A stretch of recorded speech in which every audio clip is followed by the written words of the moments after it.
Hello bachcho, let's read this question. The question says, the major program started to replenish the damaged forests is called horticulture or tissue culture or agriculture or silviculture. So इस question में चार options दिए गए हैं। चार options में यहाँ पे चार टाइप का कल्चर यहाँ पे मेंशन किया गया है। सो पूछा गया है कि इनमें से कौन सा कल्चर और कौन सा प्रैक्टिस हम लोग कह सकते हैं, कौन सा प्रैक्टिस ये डैमेज फॉरेस्ट को रिप्लेनिश करने में काम आते हैं। So let's start the discussion. जान लेते हैं इस क्वेश्चन का की कंसेप्ट क्या होगा। इस क्वेश्चन का की कंसेप्ट है सिल्वीकल्चर, क्योंकि इस क्वेश्चन का जो सही आंसर है वो है सिल्वीकल्चर।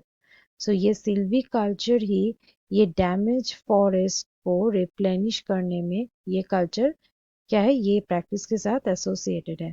सो जान लेते हैं कि ये सिल्वीकल्चर क्या होता है। बेसिकली ये जो सिल्वीकल्चर है ये फॉरेस्ट्री का एक ब्रांच है,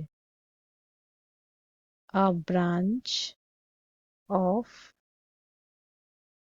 फॉरेस्ट्री। ये फॉरेस्ट्री का एक ब्रांच है। जो ब्रांच क्या करते हैं, मतलब इसका एम क्या है कि ये फॉरेस्ट का डेवलपमेंट में हेल्प करे। जो फॉरेस्ट है इसका डेवलपमेंट में हेल्प करे और वो डेवलप्ड फॉरेस्ट का केयर कर सके, या कोई भी अगर फॉरेस्ट जो डैमेज्ड हो, अगर कोई भी फॉरेस्ट डैमेज्ड हो, सो ये डैमेज्ड फॉरेस्ट को क्या कर सके, ये रिप्लेनिश कर सके। सो ये प्रोग्राम में क्या होता है, ज्यादा से ज्यादा ट्रीज को ग्रो करवाया जाता है, प्लांट्स को ग्रो करवाया जाता है ताकि फॉरेस्ट रिप्लेनिश हो सके।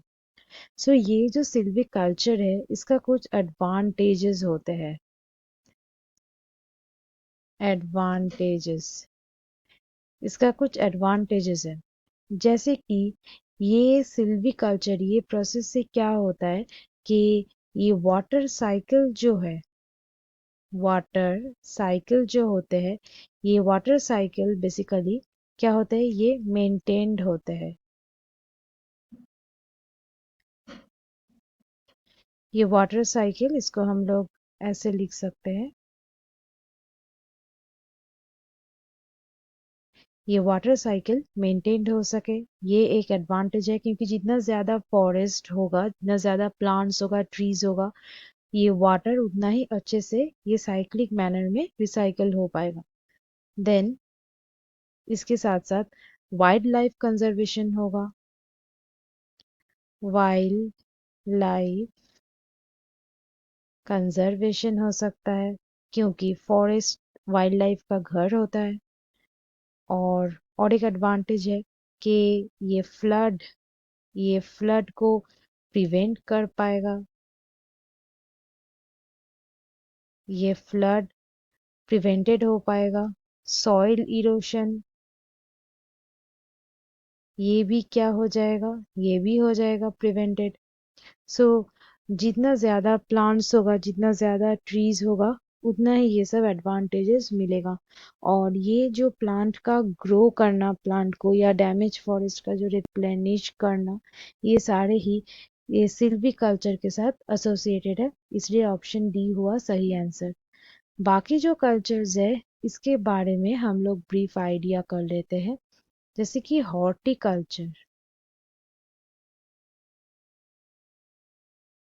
बेसिकली ये जो हॉर्टिकल्चर है ये क्या है, ये हॉर्टिकल्चर बेसिकली एक स्टडी है, या हम लोग बोल सकते हैं कि ये एक प्रैक्टिस है।